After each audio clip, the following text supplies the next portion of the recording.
네, PBR 1배 돌파의 난항을 겪고 있는 한국 증시 시원하게 뚫을 날을 또 손꼽아 기다리고 있겠습니다. 자, 이어서 전일장 수급 흐름 확인해 보도록 하겠습니다. 하창관 헤르메스 스탁 본부장 함께합니다. 어서 오십시오, 본부장님. 네, 안녕하십니까. 네, 어제는 캐나다 중앙은행의 금리 인상에 따른 2월 FOMC에 대한 불안감 국내 증시에도 부담이 좀 됐습니다.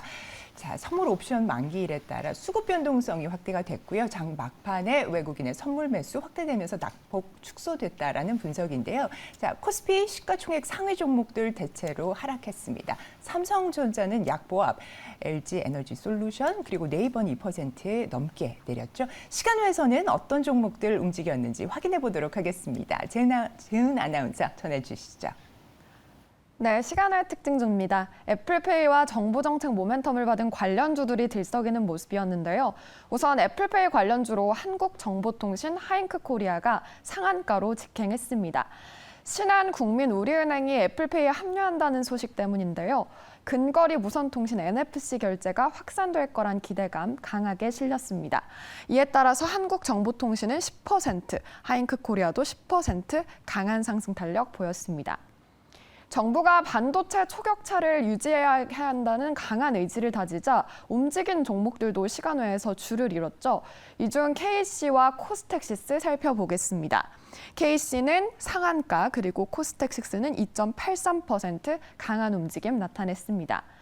마지막으로 SY는 우크라이나 댐 파괴 관련 재건주로 엮이면서 정규장에서도 9%대 급등한 바 있죠. 폴란드에서 열린 우크라이나 재건 포럼에 참석한 점이 부각되면서 시간외 거래에서도 강한 움직임 나타냈습니다. 시세 체크해 보시면 4.59% 강한 빨간불 켰습니다.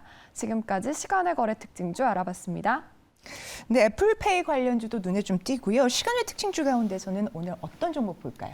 네, 저는 SY를 좀 보겠습니다. 네. 사실 재건주를 개인적으로 그렇게 좋아하지는 않은데 해당 종목 같은 경우는 이제 모듈러 사업에서 이제 업계 1위입니다. 2006년부터 1위를 기록하고 네. 있고 사실상 이번에 이제 저점에서 급등력이 나오기 시작을 했었던 이유가 뭐 우크라이나 재건으로 좀 엮인 것도 있기는 하지만 일단은 실적적인 부분에서 상당 부분 좋아지는 기조가 나타났거든요. 네. 그래서 실적 베이스로 충분히 좀 기대를 해볼 수 있지 않을까라고 보고 있고요. 아무래도 뭐 재건을 과연 언제 할까 이런 좀 물음표가 있긴 하지만 모듈러 부분에서의 좀 수요가 늘어나고 있고 뭐 컬러 강판이라든지 이제 구조용 단열 패널 그리고 특히나 이제 단열 패널이라든지 이런 친환경 부분 때문에 관련된 소재에 따른 수요가 좀 중장기적으로 늘어나지 않을까라는 기대감도 있는 상황이거든요. 그래서 우크라이나 재건뿐만 아니더라도 사실상 좀 추가적으로 주가의 상승력은 좀 기대를 해볼 수 있지 않을까라고 보고 있고 또 이제 전거래일에 좀 강력하게 시세가 분출이 되기는 했습니다. 이제 최근에 한번 그 시세를 강력하게 분출하고 조정 나온 다음에 다시 한번 좀 시세를 분출을 하고 있는 상황이어서 한 전고점 부근까지는 충분히 한번 노려볼 수 있지 않을까라고 보고 있는 상황이고 사실상 전거래일에 이제 좀 시장에서 주목받았던 이유가 우크라이나 재건 포럼에 참석을 했고요. 거기서도 MOU를 맺었습니다. 그러다 보니까 뭐 현지에서 공장에 대한 이런 뭐 증설이라든지 이런 생산성을 늘리는 부분에 조금 더 이제 신뢰도가 쌓였다라고 보시면 좋을 것 같고요. 그러다 보니까 다른 재건주보다도 좀 강력하게 매수세가 들어오지 않았나라고 보고 있는 상황입니다. 그래서 생산 판매가 직접적으로 확인이 되는 것까지 만약에 확인이 된다라고 한다면 뭐 추가적인 상승력도 좀 기대를 해볼 수 있겠지만 일단은 뭐 지금은 단기적으로 전고점 라인 정도까지만 한번 살펴보자라는 관점으로 말씀을 드리도록 하겠습니다. 네, 어제 땜붕괴 소식 나오면서 재건주들이 좀 움직였는데 네. SY의 저희 가격 전략 확인해 보도록 하겠습니다. 네, 사실 이제 좀 갭을 띄고는 있는데 갭 상승했을 때 따라잡지 마시고요. 4,350원 라인부터 이제 4,465원, 그러니까 이 종가 부분까지 5일선과의 이격이 있기 때문에 한번 기회를 줄 수가 있습니다. 그럴 때만 좀 단기적으로 접근해 보시면 좋을 것 같고요.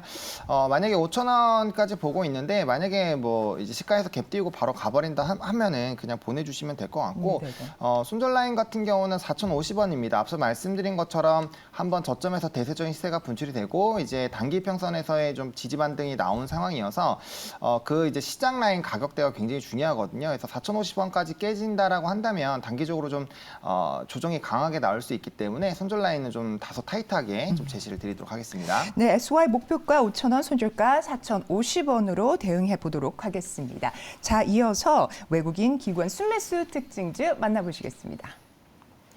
네, 먼저 외국인의 장바구니입니다. 두산 에너빌리티는 창원시와 손을 잡고 소형 모듈 원자로 SMR 산업 육성 협약을 맺은 점이 부각이 됐죠. 하반기 수주가 본격화되면 몸집을 더 키울 수 있을 것으로 보여지고 있습니다. 이로 인해서 무려 8거래일 연속 외국인이 담고 있는데요. 대표적인 2차 전지 관련주 코스모 신소재, 농심도 올라와 있습니다. 체크를 해보시면 각각 5거래일 담고 있습니다. 상승 탄력도 4%대, 1%대 올라온 모습이 확인되고 있습니다. 최근 숨고르기 이후 상승 랠리의 속도를 내고 있는 태양광 관련주죠. OCI 홀딩스 역시 체크를 해보시면 5거래일 연속 담으면서 무려 어제 7% 넘게 급등한 것이 확인이 되고 있습니다. 충분한 조정을 받았다는 인식에 매기가 집중되고 있는 모습입니다. 대표적인 풍력주죠. CS윈드도 외국인의 장바구니에 이름을 올렸네요. 다음으로는 기관의 순미수 특징주 확인해 보도록 하겠습니다. 먼저 2차 전지 장비주죠. 코인테크가 가장 눈에 띄는데요. 확인해 보시면 8거래일 연속 담고 있는 점이 확인되고 있습니다. 최근 현금 곡간이 두둑해진 LX세미콘, 하반기 신사업에 박차를 가하고 있죠. 역시나 7거래일 연속 기관의 매수세에 포착되고 있습니다. 탄탄한 펀더멘털의 화장품주 한국콜마, 내년 상반기에 자율이동 로봇을 내놓은 레인보우 로보틱스, 치아치료 관련주 디오까지 기관의 쇼핑 로스트에 포착됐습니다. 지금까지 외국인 기관 특징주 살펴봤습니다. 네, 좋습니다. 외국인 순매수 특징주 가운데 오늘 어떤 종목을 눈여보면 좋을까요? 네, 저는 CS윈드를 좀 선정을 했습니다. 네네. 아무래도 뭐 신재생에너지, 물론 이 종목을 실제로 매매를 해보시면 네. 매매하는 게 상당 부분 쉽지 않습니다.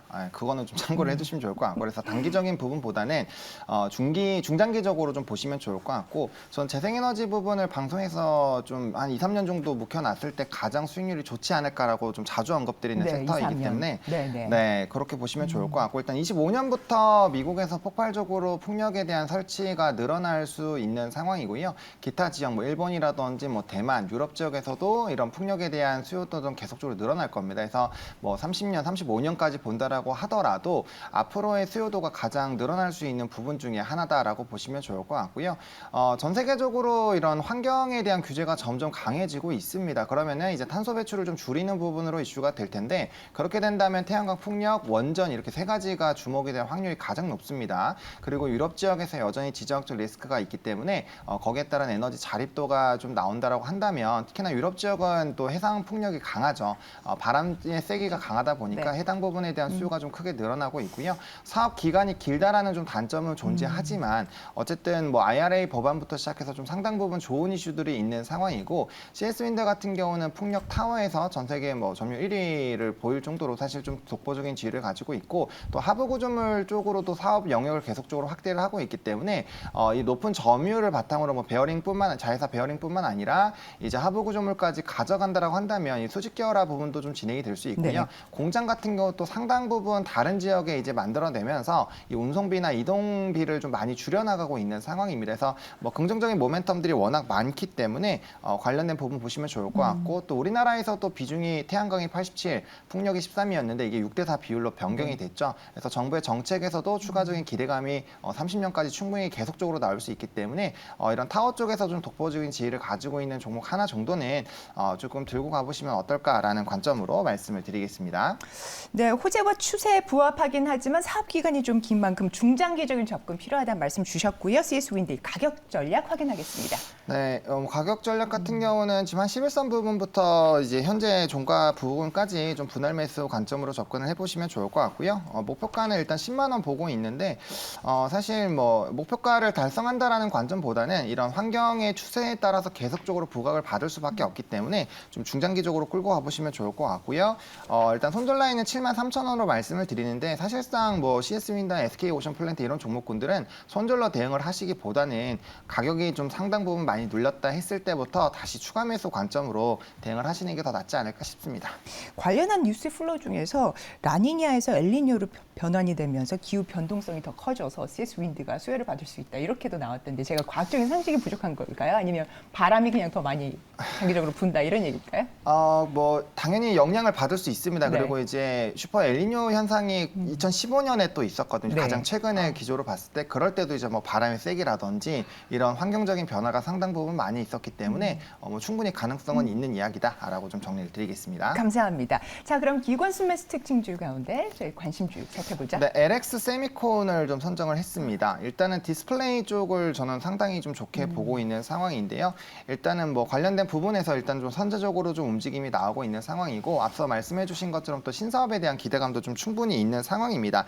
일단 뭐 DDI에 대해서는 좀 독보적인 이제 지위를 가지고 있는 기업인데, 최근에 해당 부분도 조금 또 다영처럼 확대를 하고 있는 상황이어서 아무래도 이제 매출 비중이 높은 쪽에서의 좀 강력한 기조에 따라서 하반기에 실적적인 부분이 상당 부분 개선이 되지 않을까라고 보고 있고요.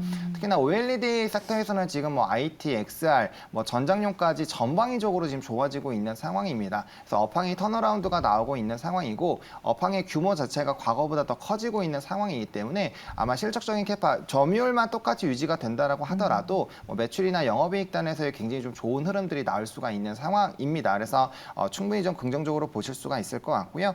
최근에도 바닥권에서 지속적으로 21선 깨지 않고 좀 우상향 기조를 나오고 있다라는 점, 그리고 앞에서 말씀해주신 것처럼 뭐 이제 MCU 부분이라든지 SiC 관련된 부분에서도 신사업에 대한 매출 기조가 좀 강력하게 나올 것으로 기대가 되고 있기 때문에 뭐 관련된 부분에서의 좀 흐름까지 좋아진다라고 한다면 추가적인 주가의 레벨업 충분히 기대를 해보실 수 있지 않을까 정리드리겠습니다. 네, 가격 전략 어떻게 접근을 좀 해볼까요? 네, 가격 전략 같은 경우도 해당 종목도 이제 10만 9천 원부터 이제 전일 종가 정도까지 좀 접근해 보시면 좋을 것 같고, 20선을 깨지 않고 있기 때문에 20선 테스트 할 때마다 좀 접근 대응을 해보시면 좋을 것 같습니다. 일본 뭐 60선까지 테스트는 하는데 거의 이격이 별로 크게 벌어지지 않아서 해당 라인 부분에서 좀 보시면 좋을 것 같고, 목표가는 15만 원 라인까지 좀 보고 있습니다. 이 조금 중기적인 관점으로의 목표가라고 좀 말씀을 드리겠고요. 단기적으로 보신다면 13만 원 정도에서 끊어주시면 될 것 같고, 손절 라인 같은 경우는 이번에 박스권 하단 라인 부분이 9만 8천 원 정도로 좀 제시드리겠습니다. LX 세미콘 자 눌렸을 때 매수하고, 또 목표가는 중장기적으로는 15만 원 선, 단기적으로는 13만 원 제시된 점 참고해 주시면 좋겠습니다. 자, 그럼 전일장 사모펀드는 어떤 종목 담았을까요? 확인해 보겠습니다. 네, 사모펀드의 특징주 확인해 보도록 하겠습니다. 올여름 역대급 무더위가 예고된 가운데 한국전력이 가장 먼저 이름을 올렸네요. 0.1% 올랐지만 사모펀드가 집중을 하고 있습니다. 이어서 살펴보시면 K방산 최초의 해양 무기에 대한 기대감으로 LIG 넥스원도 사모펀드가 계속해서 눈독을 들이고 있습니다. 0.12% 빠졌지만 역시나 계속해서 담고 있는 모습이고요. 이어 사모펀드가 5거래를 연속 담은 CJ 제일제당도 눈에 띄고 있습니다. HD 현대인프라코어, HD 현대중공업까지 HD 그룹주를 적극적으로 매수하고 있는 사모펀드입니다. 그룹사의 주요 사업인 조선 부문이 슈퍼사이클을 앞두고 최근 잘 나가고 있기 때문인데요. 이렇게 살펴보시면 각각 3%대, 1%대 오르는 모습이 포착이 되고 있습니다.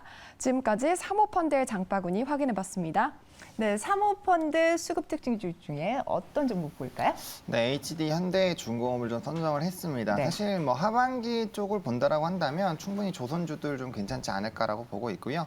지난주에도 현대미포 조선을 조금 말씀을 드렸죠. 뭐 사실상 후발로 좀 움직이는 종목이고, 뭐 빠르게 좀 선택을 원하신다면 뭐 삼성중공업이라든지 뭐 한국조선해양이라든지 이런 종목 보시면 될 것 같은데, 일단 중공업도 좀 선두에서의 좀 움직임이 나타나주고 있는 회사입니다. 일단 조선업 업황이 상당 부분 좋아지고 있죠. 일단 신조선 성과가 계속적으로 높아지고 있는 상황이고, 과거보다도 앞서 말씀드린 대로 이제 환경 규제에 따라서 국제 해사 기구죠. IMO 2020에서부터 황산화물을 줄이는 이런 강력한 규제가 발표가 됐었는데, 그게 이제 최근에도 계속적으로 이제 환경 규제가 강화가 되고 있습니다.